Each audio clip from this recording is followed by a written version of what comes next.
Hello, students, and welcome to today's English lesson.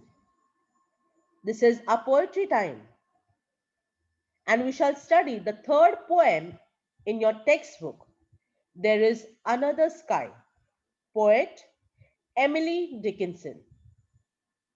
There is Another Sky is a famous poem written by Emily Dickinson. Emily Dickinson was born in 1830 and she lived till 1886. She is an American poet of the 19th century. She lived a lonely life. However, most of her poems are motivational and philosophical. They are unique to her era and are characterized by simple and short lines. This poem is an inspirational one and it gives us the message never say die. It happens with us that we get upset, discouraged, and disheartened with many incidences in our lives. And at those moments, we feel as if we didn't want to live anymore. But poet Emily Dickinson tells us that life is not about that. It is not about ending this precious life at some challenging moments. It is about facing those challenges with courage and feeling the exhilaration of victory. Life is with so many choices. All you have to do is see them. And every choice we make, my dear students, makes us. If we make good choices, we will be good persons. And if we make bad choices, then we might not be able to do complete justice to the life that we are given. This poem, that is, There is Another Sky, is a poem sent by the poet Emily Dickinson along with a letter to her brother Austen, who was staying far away from her, and she encourages her brother not to get depressed under any circumstances and pleads with him to return home.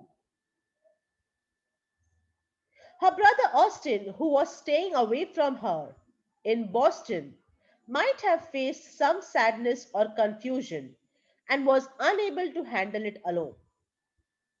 So, Emily would always write letters, beautiful letters to her brother who was in Boston, and would always encourage him that he should not be disheartened by those moments and should not forget that there is this home where people who loved him the most lived. So, Emily's poem was intended to support him by presenting a brighter side of life. To not get discouraged by the darkness that one faces in their life, because there is always a brighter side to our lives. After the night comes the day. So is it in our life. After sad moments come happy moments. The poem, if you see, my dear students, is composed of 14 lines. A poem which is made up of 14 lines is known as sonnet. And this particular poem is known as Petrarchan sonnet because of its characteristics. The poem is divided into two stanzas. The first 8 lines, known as octave, and the second stanza, which consists of 6 lines, is known as sestate. So, Petrarchan's sonnet is limited to 14 lines. Like I told you, it is divided into octave, the first stanza, which is 18 lines, and sestate, which is the second stanza made of 6 lines. So it has several rhyme schemes. Okay. So let us see the poem There is Another Sky, stanza by stanza. There is another sky, ever serene and fair, and there is another sunshine, though it be darkness there. Never mind faded forests, Austin, never mind silent fields. Here is a little forest whose leaf is ever green. The poem, my dear students, the tone of the poem, if you see, is very, very encouraging. As the poet compares two places, there and here. There, she refers, means the place where her brother William was in, and here is where Emily, his sister, was, his home where it was. And this poem suggests, in her poem, she suggests to her brother to shift from there to here. If he is going through dark moments, if he is depressed, if he is disheartened, then he can always come back here to his home in order to get solace, in order to find peace, in order to be happy again. According to the poet, there it might be the darkness and gloomy all around, since there is the worldly place.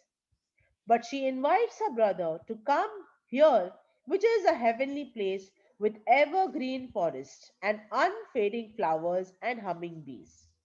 So, what does the poet want to tell us with these words? Evergreen forest, forest which are always green. So, likewise, the home is filled of people who will always love you. Unfading flowers, the unfading affection that we have for each other. There is positivity everywhere, and that can easily help her brother to come out of the miseries he is troubled with. So, this everlasting appeal of the heavenly place that is one's own home gives the poem a hymn like quality. Emily Dickinson deliberately creates an image of a warm and peaceful garden in the second stanza. Let us see that. Here is a brighter garden where not a frost has been. In its unfading flowers, I hear the bright bee hum.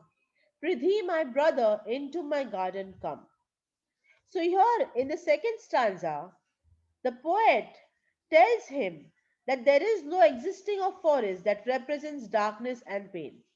This is to convince her brother the possible solution of his suffering, and it is not difficult to achieve if he comes back from Boston to Amherst. Amherst is their hometown, where they have spent a lot of happy times together. So at the end, she requests her brother to come back to her garden of bliss with short lines in the poem, bright images. Emily presents an ideal world where everything appeared favorable. They light the appeal of the poem, which could boost the morale of a person by circumstances. So, my dear students, we see that throughout the poet describes two places, a sad place and a happy place, because that is the reality of life. We are surrounded by sad moments, but we should always be hopeful that there will be happy moments. Sad moments might happen in life, but remedies for them did exist.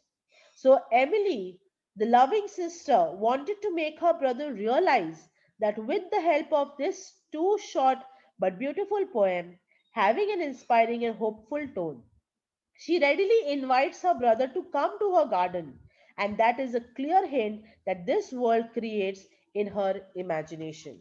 So, my dear students, the lesson that we learn from this poem is home is where our heart is.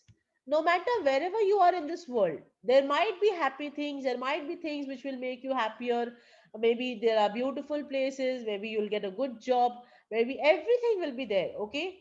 But the affection that you share with the people, the warmth that you share with the people at home, in that particular place where you grew up, that affection is only at home that you will find.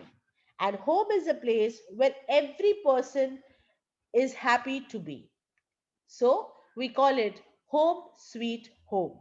So, my dear students, this poem, There Is Another Sky, brings out a lot of possibility in one's life.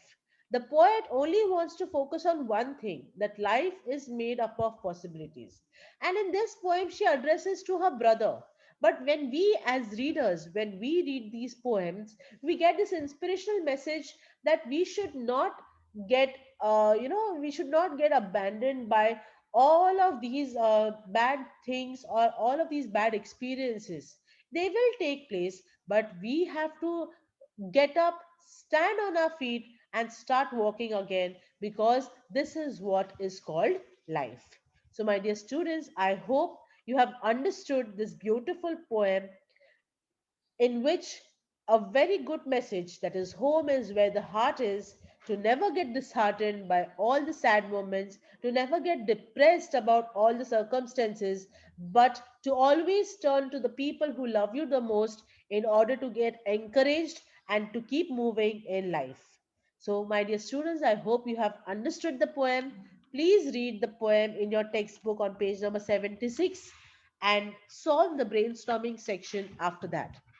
Also, I will be sending you the appreciation of the poem. Try to write it in your own words. Until next time, thank you and have a nice day.